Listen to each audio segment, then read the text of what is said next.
So this is going to be another movie review. This one's called Jackie Chan's The Myth, 2007. I'm giving it 1 out of 5 stars. I hated this play.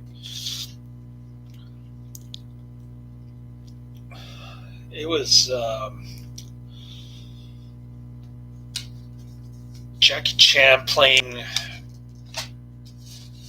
dual roles as Indiana Jones and some general from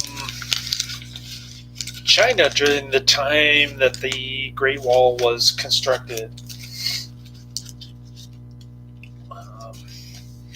Apparently, a bunch of Marine factions in China decided to come together and build a Great Wall.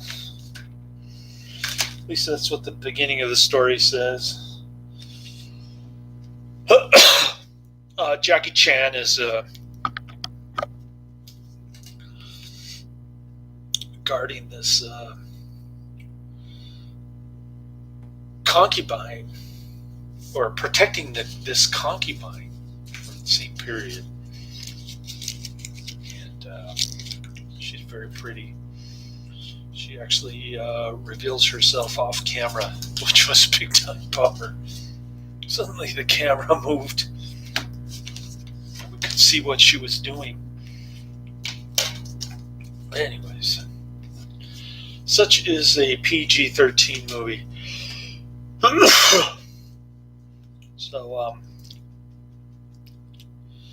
So we learned that this General Yi, or whatever character that Jackie Chan is playing half the time, he's actually part of a dream that Jack, the archaeologist, the Indiana Jones, keeps having.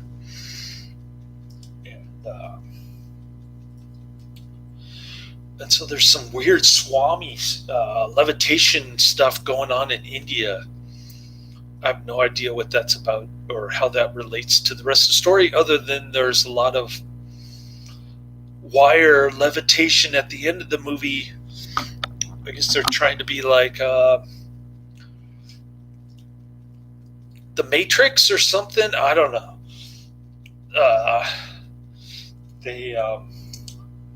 I know Jackie Chan mentions Crouching Tiger, Hidden Dragon a lot.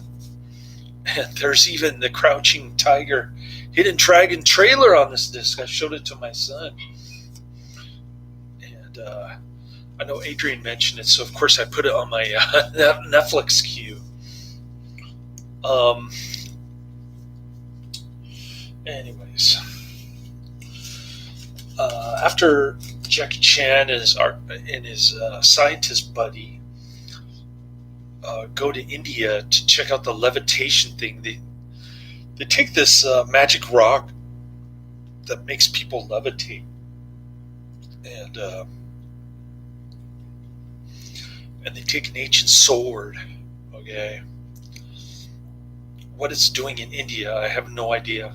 What the Swami business is about, I have no idea. Maybe you can explain it to me. Did I miss something? Because I tried to watch the whole thing, and it's kind of a mix of Englishing and Chinese. So of course I had to turn on the subtitles with my Sylvania remote. They give you all these gadgets and they charge like over $200 for this portable DVD player. Like I said, I got it for $150 because I got store credit. But anyways, funny brand. They get a remote for a little tiny portable DVD, and then it has Blu-ray and high def DVD. Like, you really need that for a small screen. No wonder it keeps having that blue line on the side. It's got too much technology for a little DVD player.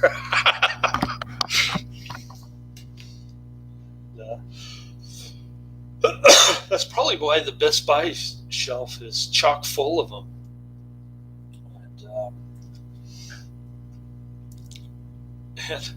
And the Best Buy brand is Empty Shelf, which is much better quality, by the way.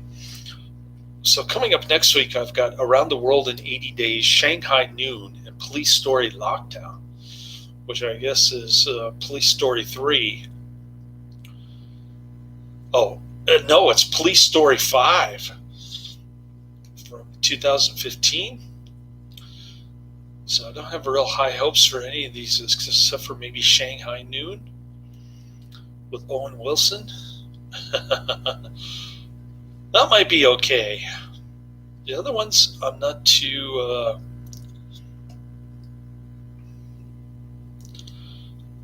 hopeful about. House is up to number 12, but the first two, Cape Fear 1962 and Fallen Angel 1945, are very long wait. So I doubt if I'll get those two. Really, it's up to number 10 or number 9 even. No, it's up to 9 if we take out the very long waits at the top. So getting back to the movie, so Jackie Chan, after he's done with India, he goes to some waterfall where the concubine is hiding because she took the immortality pill, which was supposed to be taken by the emperor. But the emperor ended up testing it on her and some other general. So these two people are in this waterfall cave, floating around, levitating, immortals from taking the magic pill. Don't ask me how this magic pill came about. It's just all fantasy. Even Jackie Chan admits that the story is kind of contrived, even though the characters did exist in history. They inserted some magic pill to make it more fantastical, I guess. And it's pretty much the story. It's boring as heck. It's only an hour and 38 minutes, but it felt like 3 hours, especially after I took that long nap. But let's see. I've got Rush Hour 3. I don't think I'm going to finish it because it's an hour and 30 minutes, but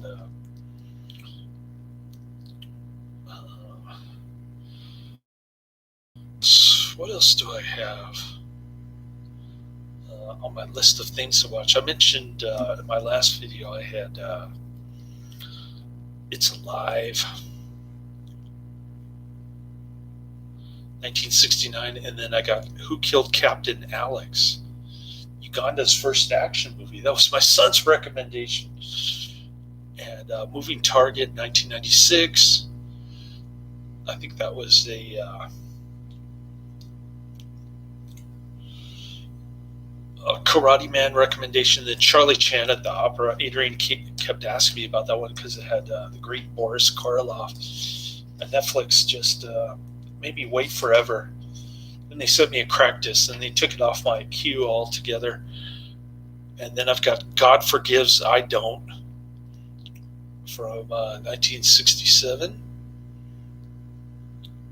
No, 1969. I think it's a spaghetti western or something. AIP.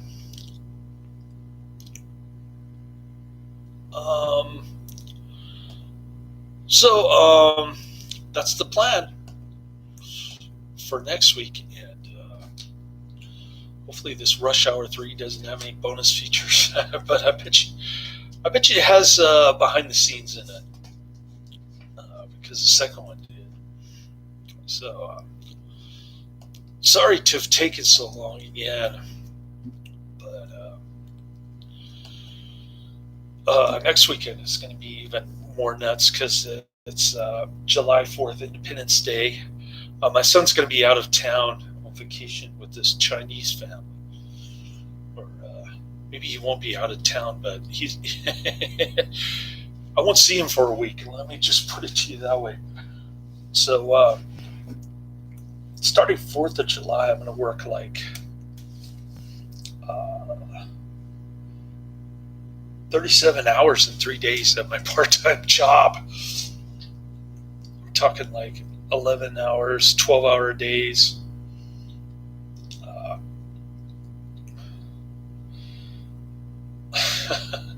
3 days in a row, and even 13 hours on 4th of July if none of the drivers show up. So, yeah. I was watching some priest on YouTube. We were listening to it in the car. He was talking about the difference between the Thomas Jefferson Revolution and the revolution of today. One is based on life, liberty, and the pursuit of happiness. And the other one is based on violence. So I guess we'll finish that, listening to that on the car. And kind of an interesting discussion, because I told my son I prefer total freedom instead of whatever the religious figure had in mind. I think he's more worried about a satanic kind of revolution here in the United States that's coming our way in a few years. But maybe all those people will die off from getting the poison jab. It'd be like billions of people dying. I know there's about how many people got injured from the COVID jab in Europe alone? I think it's 1.5 million. And people still want to get people still want to put this thing into kids and do all kind of crazy stuff. What is wrong with these people? Anyways, yeah, there's not much going on with Jackie Chan's The Myth. Pretty boring, tame stuff. That's the end of my review. All I can say is skip it. Don't check it out. Kind of what I expected, actually. Thunderbolt kind of exceeded my expectations, but I can't really say check it out or highly recommend it on that one either.